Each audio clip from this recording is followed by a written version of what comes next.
very good morning to all of you. In this class, I am going to start with the topic chromosomal theory of inheritance.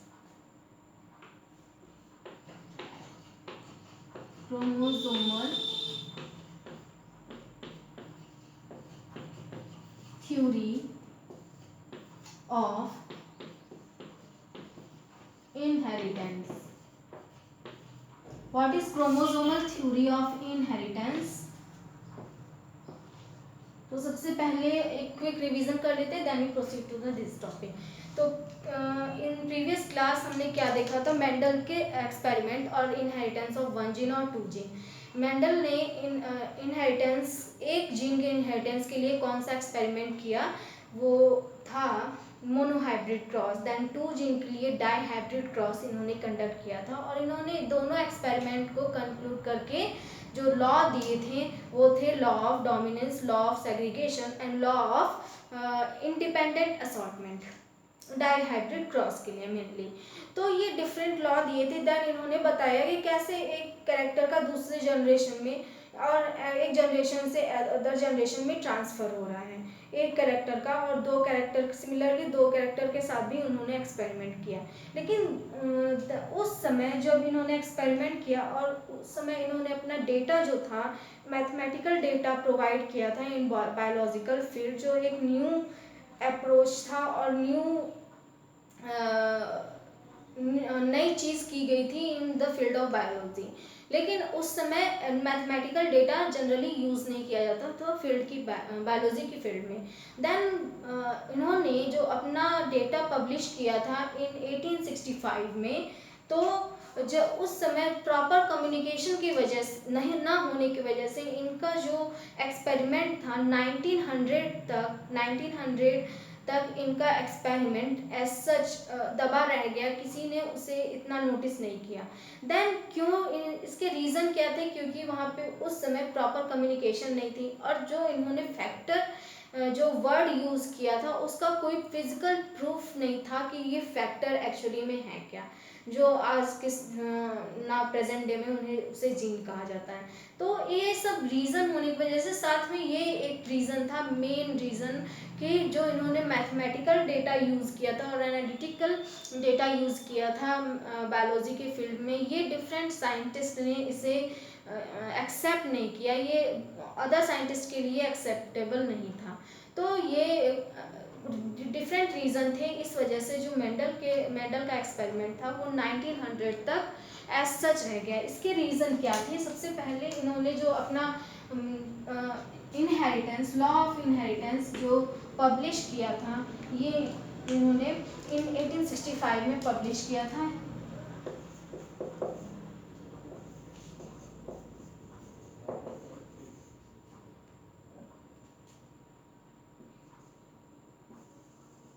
His experiment in 1865 में experiment इन्होंने publish किया था. लेकिन 1900 तक as such वो experiment रह गया, उसे किसी ने ऑब्जर्व नहीं किया. लेकिन ये और रीज़न क्या थे ऑब्जर्व ना होने के और एक्सपेरिमेंट, तो एक्सपेरिमेंट के एज सच रहने के क्या रीज़न थे, ये मेनली रीज़न ये थे कि उस टाइम जो इन्होंने एक्सपेरिमेंट यूज़ किया था, जब इन्होंने फैक्टर बताया था, वो फैक्टर का फिजिकल कोई प्रूफ नहीं था. तो और जो फैक्टर यूज़ किया था इन्होंने, factor term actually in these days these are known as genes. Factor term not physically proved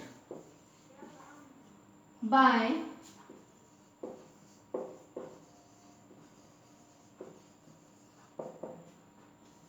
then third point यहाँ पे क्या था, जो मेंडल ने मैथमेटिकल डेटा दिए थे वो जनरली साइंटिस्ट ने एक्सेप्ट नहीं किए थे.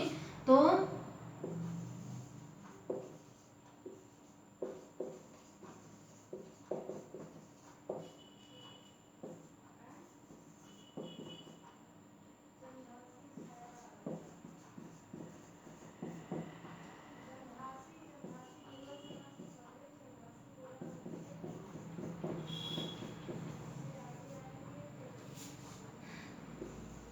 by different scientists. Different scientist से इसे मतलब ये जो एक्सपेरिमेंट था डिफरेंट साइंटिस्ट ने इसे एक्सेप्ट नहीं किया था। देन इस वजह से, और मेनली जो रीज़न ये था कि जो लॉ ऑफ इनहेरिटेंस इन्होंने दिया था वो एक तो फैक्टर, और दूसरा मैथमेटिकल डेटा इन्होंने यूज़ किया था, और तीसरा वहाँ जो इन्होंने पब्लिश किया था तो उस समय इतनी कम्युनिकेशन का वो नहीं था, मतलब कम्युनिकेशन की पॉसिबिलिटी नहीं थी वहाँ पे, और कम्युनिकेशन के अदर मेथड नहीं थे जितने जनरली जो आज के डेट में कम्युनिकेशन के डिफरेंट मेथड प्रेजेंट हैं। तो कम्युनिकेशन नहीं हो पाया था वहाँ पे, lack of communication, proper communication, lack of proper communication की वजह से ये डेटा 1900 तक एज सच रह गया। फिर इन 1900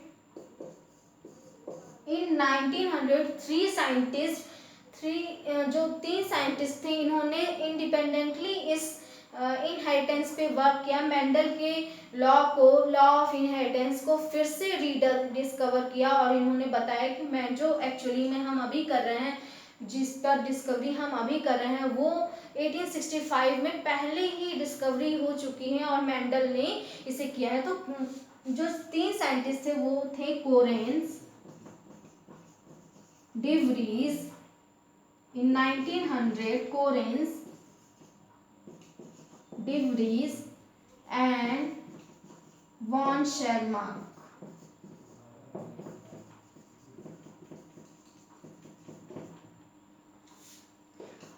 rediscover the Mendel law of inheritance, law of inheritance rediscover किया। और देन तब तक माइक्रोस्कोप का इतना एडवांसमेंट हो चुका था कि सेल के अंदर न्यूक्लियस के पार्ट को और न्यूक्लियस कंटेंट को इजीली ऑब्जर्व किया जा सकता था। तो 1900 में जब इनहेरिटेंस मेंडल्स के लॉ ऑफ इनहेरिटेंस को रीडिस्कवर किया, और तब तक माइक्रोस्कोप का एडवांसमेंट हो चुका था और जिससे जो सेल स्ट्रक्चर है वो इजीली देखा जा सकता था। और फाइनली सेल स्ट्रक्चर में क्रोमोसोम डिवाइड कर रहे हैं, और जब एकदम डिवीजन के जस्ट पहले जब सेल दो पार्ट में डिवाइड हो रही है, जस्ट पहले न्यूक्लियर मटेरियल क्रोमोसोम भी डिवाइड हो रहा है। और जो इन्होंने सेग्रीगेशन की बात कही थी कि सेग्रीगेट हो रहे हैं, अलग अलग हो रहे हैं, वो डिवीजन के टाइम या जस्ट पहले गैमेट का फॉर्मेशन हो रहा है। देन लॉ ऑफ सेग्रीगेशन जब इन्होंने दिया था, इन्होंने बताया था कि दोनों फैक्टर्स अलग अलग हो जा रहे हैं, जो फैक्टर वर्ड इन्होंने चूज किया था अपने एक्सपेरिमेंट को बताने के लिए। तो एक्चुअली में वो चीज़, वो फैक्टर वो ऑब्जर्व किया जा सकता था इन 1902 में सटन एंड बावेरी के थ्रू। इन 1902 में सटन एंड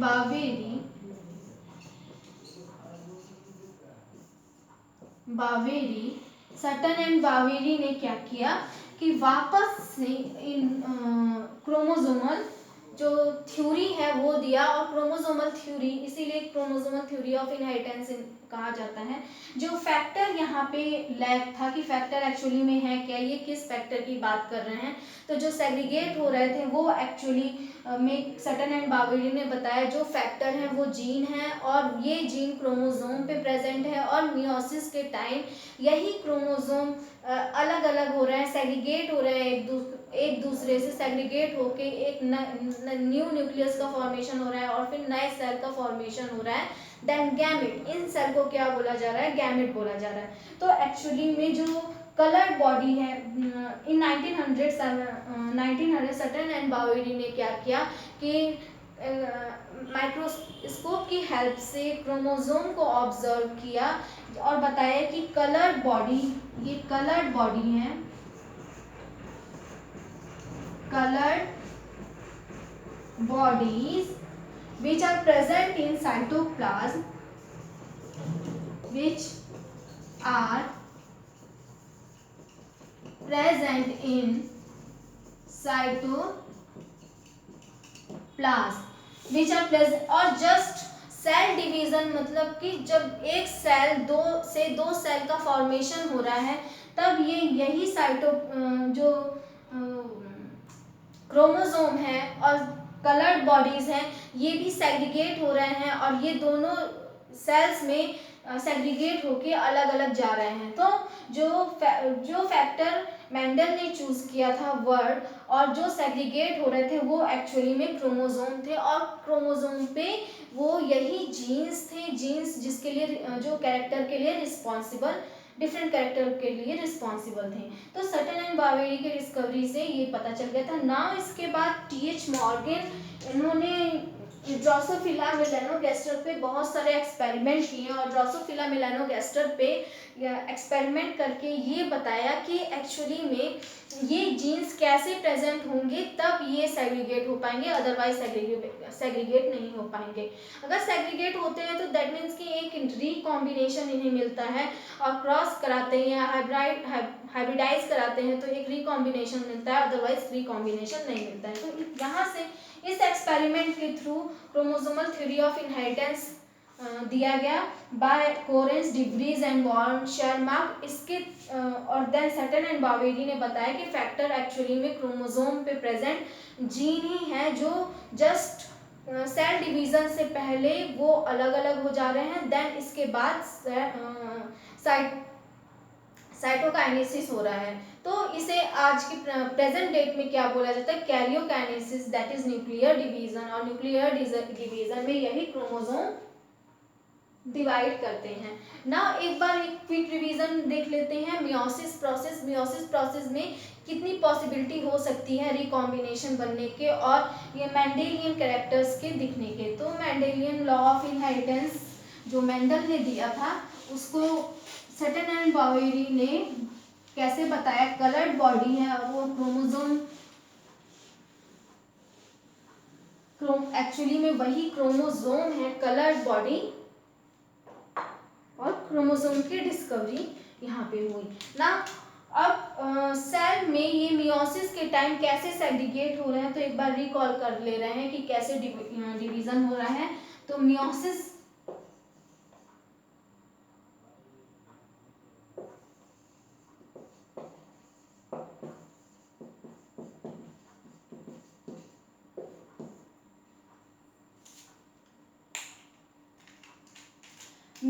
डिवीजन पॉसिबिलिटी कितनी हो सकती है, दो पॉसिबिलिटी। सबसे पहले दो पॉसिबिलिटी हो सकता है यहाँ पे, दैट इज दो पॉसिबिलिटी कौन कौन से हो सकता है। एक तो possibility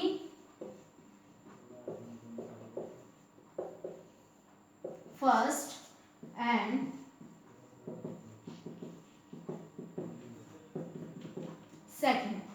second that is chromosome अब यहाँ पे प्रेजेंट है। अगर टू पेयर ऑफ, जनरली हम क्रोमोसोम ले रहे हैं ताकि इजिली उसे अलग सेग्रीगेट किया जा सके।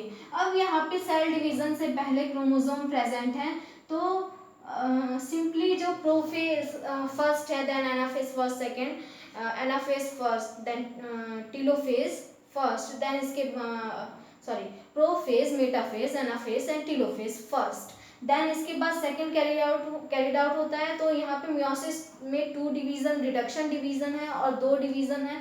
तो यहाँ पे रिडक्शन कैसे हो रहा है, फर्स्ट यहाँ पे क्रोमोसोम जो प्रेजेंट है वो पेयर के फॉर्म में प्रेजेंट होंगे,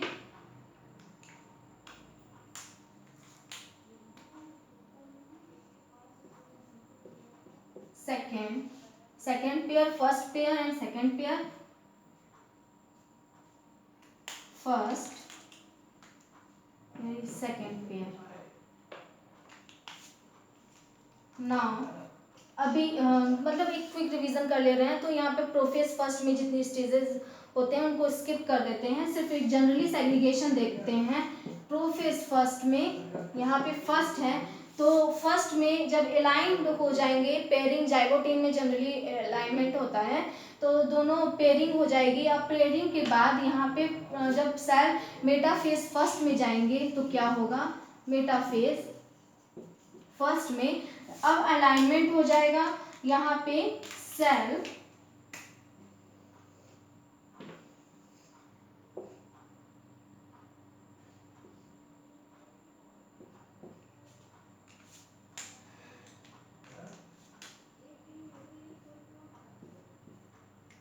अलाइंड हो जाएंगे। देन अलाइंड के बाद यहाँ पे सेंट्रोसोम प्रेजेंट है, स्पिंडल फाइबर का फॉर्मेशन होगा, वो काइनेटिक कोर से अटैचमेंट यहाँ पे हो जाएंगे। देन यहाँ पे भी स्पिंडल फाइबर का फॉर्मेशन होगा और काइनेटिक कोर से अटैच हो जाएंगे। सिमिलर अब यहाँ पे क्या हो रहा है, अब नाउ एनाफेज स्टेज में देन सेल मूव कर जाएगी इन एनाफेज स्टेज में, और एनाफेज स्टेज में इन्हीं फर्स्ट में सेग्रीगेशन होगा। दैट मीन कि यहाँ पे स्प्लिटिंग नहीं होगी।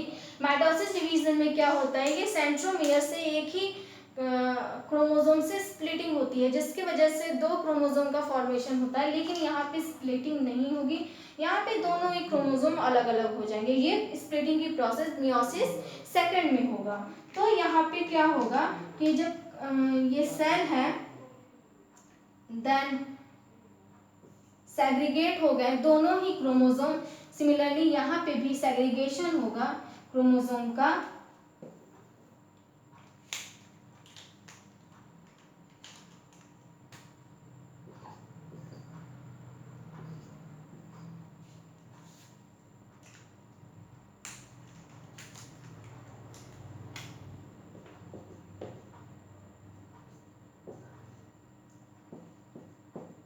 सेग्रीगेशन और ये मूव कर जाएंगे दो अपोजिट पोल की तरफ। नाउ टेलोफेज में फरो का फॉर्मेशन होने लग जाएगा। यहीं पे फरो का फॉर्मेशन, सिमिलरली यहाँ पर भी फरो का फॉर्मेशन, देन यहाँ पे भी फरो का फॉर्मेशन होने लग जाएगा। यहाँ पे पॉसिबिलिटी क्या हो सकता था। फर्स्ट पॉसिबिलिटी में यहाँ पे जब क्रोमोसोम अलाइन होते हैं, हो सकता है अलाइनमेंट के टाइम ये एक पॉसिबिलिटी ये वाली हो सकती है। देन सेकंड में पॉसिबिलिटी क्या होगा कि ये क्रोमोसोम यहाँ पर आ जाए एंड देन ब्लू क्रोमोसोम यहाँ। देन यहाँ पे क्या होगा, इन दोनों में पॉसिबिलिटी क्या होगी कि इस केस में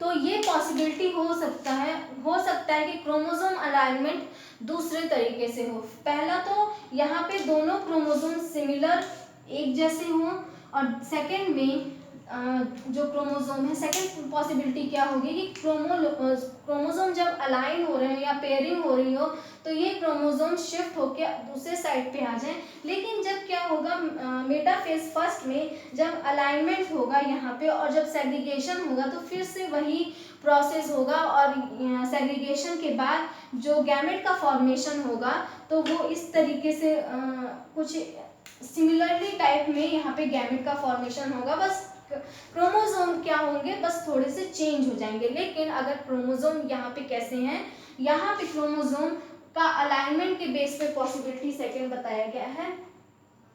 अब टेलोफेज में यहाँ पे एनाफेज, देन एनाफेज के बाद जब टेलोफेज स्टेज आएगा और दो सेल का फॉर्मेशन होगा, तो यहाँ से दो सेल का फॉर्मेशन, सिमिलरली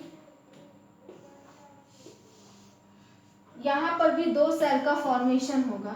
और ये जो सेल बनेंगे कैसे बनेंगे, हैप्लॉइड। अब यहाँ पे नंबर ऑफ क्रोमोसोम 4 थे, सिमिलरली यहाँ पे number of chromosome reduction division हो गया।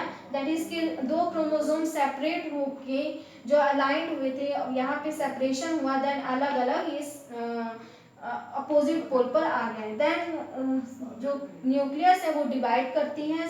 अब न्यूक्लियस डिवाइड होने के बाद यहाँ पे कैरियोकाइनेसिस के बाद साइटोकाइनेसिस होता है, और साइटोकाइनेसिस के बाद दो यही क्रोमोसोम चले आ जाते हैं हैप्लॉइड कंडीशन में और रिडक्शन डिवीजन हो जाता है 4 से 2, सिर्फ क्रोमोसोम हाफ हो जाता है, जस्ट हाफ। तो जो फैक्टर इन्होंने बताया था मेंडल ने, वो फैक्टर एक्चुअली में वो ये क्रोमोसोम थे। ये गैमेट फॉर्मेशन, मियोसिस डिवीजन क्यों हो रहा है, गैमेट फॉर्मेशन के लिए हो रहा है। और गैमेट का फॉर्मेशन के टाइम जो क्रोमोसोम सेग्रीगेट हो रहे हैं, एक्चुअली में यही वाले क्रोमोसोम एक दूसरे से सेग्रीगेट होते हैं, अलग अलग होते हैं। और इस यहाँ पे पॉसिबिलिटी क्या है कि अलाइनमेंट, फॉर एग्जांपल यहाँ पे दोनों एक साथ है ग्रीन अगर क्रोमोसोम, ये दोनों अगर सेम कैरेक्टर के लिए हैं और सिमिलरली यहाँ पे ये अलाइनमेंट दूसरी साइड हो जाती है, तो कॉम्बिनेशन हमें दूसरा मिल जाएगा। और यहाँ पे सेल जो कैरेक्टर है वो हमें दूसरे मिल जाएंगे, मतलब रिकॉम्बिनेशन के चांसेस यहाँ पे दूसरी पॉसिबिलिटी में बन जाती हैं। रिकॉम्बिनेशन जब ये सेपरेट होंगे तो यहाँ पे ब्लू इस सेल में अगर जनरली अगर देखा जाता, तो अगर इस तरीके से होता, यहाँ पे होता, तो ब्लू कैसे होते, ब्लू इस सेल में होते और ग्रीन इस सेल में होते, लेकिन हुआ कैसा, ये पॉसिबिलिटी हो गई और ये पॉसिबिलिटी हो गई। तो यहाँ पे ये ग्रीन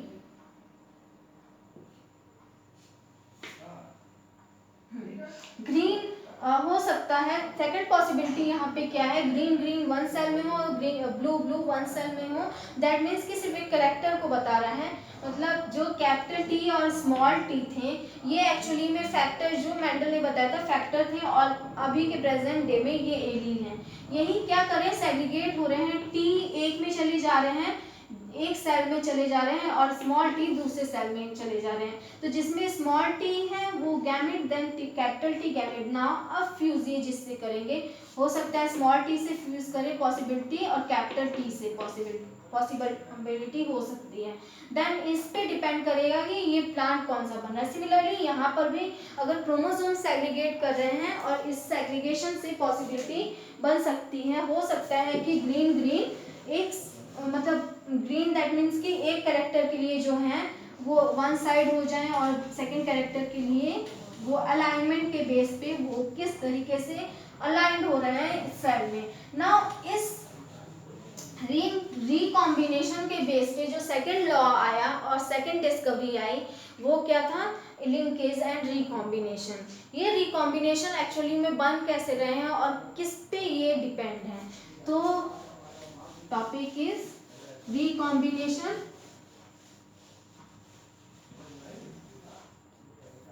रिकॉम्बिनेशन ये कैसे बन रहे हैं, कैसे पॉसिबल है। अब फॉर एग्जांपल यहाँ linkage and recombination, T H Morgan ने लिंकेज और रिकॉम्बिनेशन वर्ड और टर्म टीएच मॉर्गन ने दिया था, और इन्होंने Drosophila melanogaster also known as fruit fly, इस पे सेवरल डिस्कवरीज की और इनहेरिटेंस प्रोसेस देखा और कॉन्सेप्ट ऑफ लिंकेज दिया। Linkage and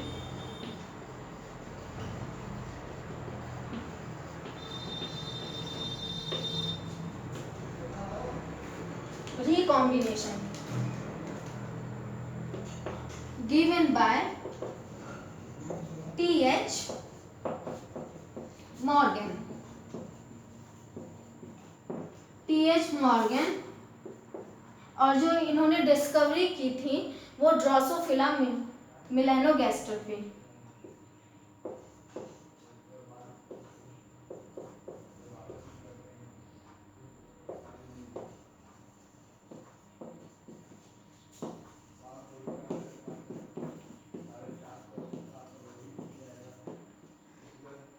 On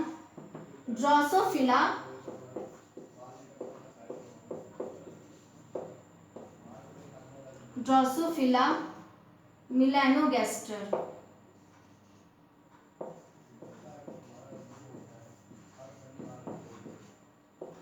Drosophila melanogaster, इन्होंने जो अपने डिस्कवरी की थी वो ड्रोसोफिला मेलानोगास्टर पे, also known as fruit fly, also known as fruit fly. जब इन्होंने एक्सपेरिमेंट किया तो इन्होंने क्या देखा, जो एक्सपेरिमेंट में इन्होंने कैरेक्टर चूज किए थे, दैट वो कौन कौन से कैरेक्टर थे, इन्होंने wild type or he crossed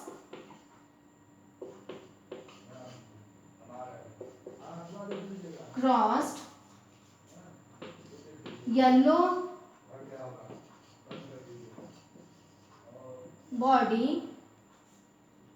body white eye female with brown body red eye male.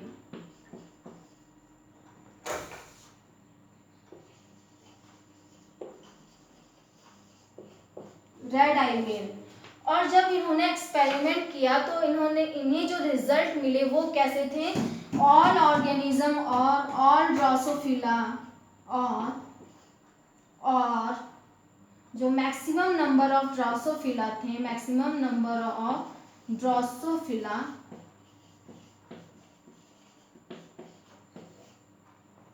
है parental character.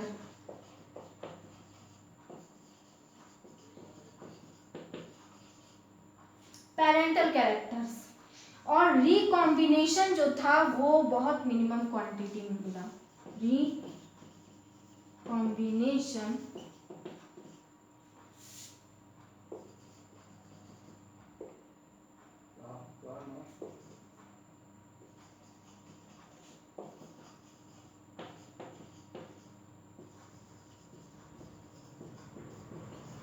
Very less in quantity. क्या हुआ इस एक्सपेरिमेंट में? एक्चुअली हुआ क्या, तो जब टीएच मॉर्गन ने ड्रोसोफिला पर एक्सपेरिमेंट किया, yellow body with white eye female and cross with brown body and red eye male से जब क्रॉस कराया तो इन्होंने पेरेंटल कॉम्बिनेशन इन्हें मिले, जबकि इन्हें मिलना कैसा चाहिए था? रिकॉम्बिनेशन एक मिलना चाहिए था। दैट इज जो मेंडल का डाई हाइब्रिड एक्चुअली में जब इन्होंने क्या लिया, मेल है यहाँ पे, मेल को जब क्रॉस कराया, मेल कैसा है? ब्राउन बॉडी और red eye mail.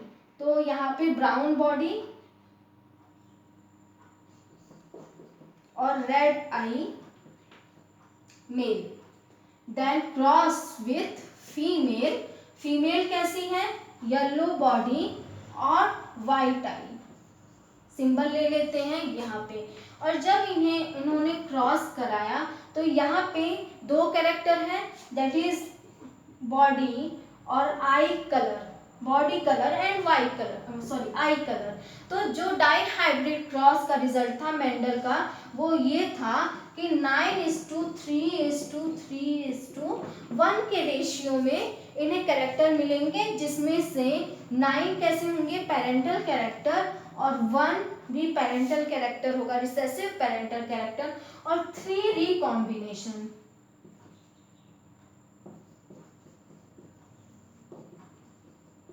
Recombination that is 9 कैसे थे?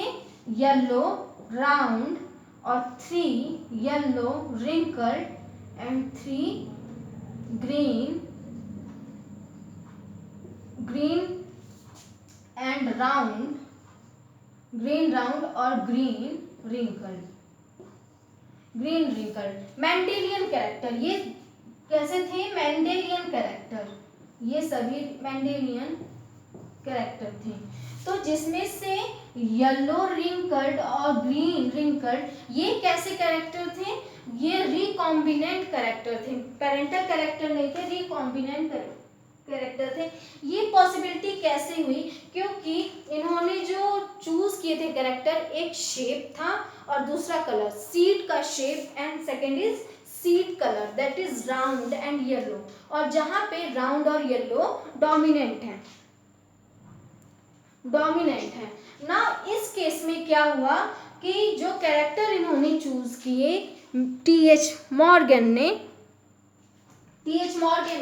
ये दोनों ही कलर के कैरेक्टर थे, जिसकी वजह से कलर के कैरेक्टर थे। ये दो लग रहा है जैसे दो कैरेक्टर शो कर रहे हैं, लेकिन दोनों क्या बता रहे हैं? सिर्फ कलर बता रहे हैं। दैट मीन्स कि यहाँ पे जो क्रोमोसोम पे इनके जीन प्रेजेंट कहाँ होंगे, बहुत पास लोकेटेड होंगे इन कंपैरिजन टू यहाँ पे जो मेंडल ने कैरेक्टर चूज किए थे जहाँ पे रिकॉम्बिनेशन की पॉसिबिलिटी हो पाई। लेकिन इस केस में जीन्स इतने पास प्रेजेंट थे, दैट इज कि वो लिंक थे एक दूसरे के, जिसकी वजह से क्रॉसिंग ओवर जो मियोसिस में प्रोफेज के पेकाइटिन स्टेज में एक क्रॉसिंग ओवर होता है और चेस्मेटा का फॉर्मेशन होता है और एक क्रोमोसोम से जीन दूसरे क्रोमोसोम पे शिफ्ट कर जाते हैं। तो इस केस में क्या हुआ, क्रॉसिंग ओवर पॉसिबल नहीं हो पाया। दैट मीन्स कि अगर ये वाई जीन ट्रांसफर होगा क्रॉसिंग ओवर में तो डब्ल्यू भी जीन डब्ल्यू पॉजिटिव या वाइट के कलर के लिए जो जीन रिस्पॉन्सिबल है, रेड कलर के लिए जो जीन रिस्पॉन्सिबल है वो भी ट्रांसफर हो जाएंगे क्योंकि दोनों एक दूसरे से लिंक है। इस केस में क्या है, वाई तो एज सच है तो राउंड के बजाय डब्ल्यू आ गया। दैट मीन्स कि इन दोनों के बीच में डिस्टेंस बहुत थी और इतना सिग्निफिकेंट डिस्टेंस था जिसकी वजह से जीन शिफ्ट कर पाए और क्रॉसिंग ओवर रिजल्ट में हो पाया और एक नया रिकॉम्बिनेशन मिल पाया।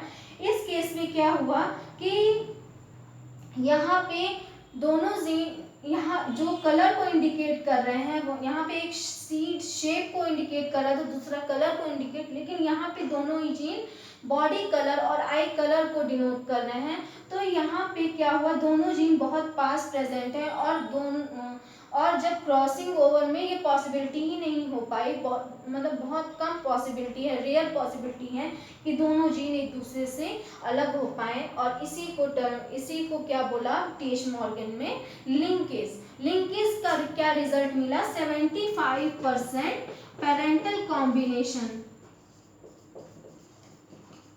पेरेंटल कॉम्बिनेशन यहाँ पे आया, जबकि सिर्फ 25% ही रिकॉम्बिनेंट बने। और रीजन क्या था, क्योंकि दोनों जीन एक दूसरे से इतने पास में प्रेजेंट थे, टाइटली लिंक्ड थे कि उनका प्रोफेज के पेकाइटिन स्टेज में उनका क्रॉसिंग ओवर नहीं हो पाया और रिजल्ट में क्या मिला, ये जो पेरेंटल कॉम्बिनेशन है एज सच चला गया। यहाँ पे अगर मेल कैसे हैं, ब्राउन बॉडी विथ रेड आई, तो यहाँ पे पेरेंटल कॉम्बिनेशन में जितने भी मेल होंगे वो कैसे होंगे, ब्राउन बॉडी विथ रेड आई। यही कॉम्बिनेशन उन्हें ऑफस्प्रिंग में F1 ऑफस्प्रिंग में भी मिला एंड F2 ऑफस्प्रिंग में मिला। देन 25% रिकॉम्बिनेंट, बहुत ही कम रिकॉम्बिनेंट मिले, जबकि इस केस में इसके कंपैरिजन में ज़्यादा थे। और मेंडेलियन जो एक्सपेरिमेंट था डाई हाइब्रिड क्रॉस, वहाँ पे रिकॉम्बिनेशन की पॉसिबिलिटी थी क्योंकि दोनों जीन्स के बीच में डिस्टेंस ज़्यादा थी, तो क्रॉसिंग ओवर की पॉसिबिलिटी ज़्यादा थी, जिस वजह से रिकॉम्बिनेशन मिल सका। Now next chapter in next class.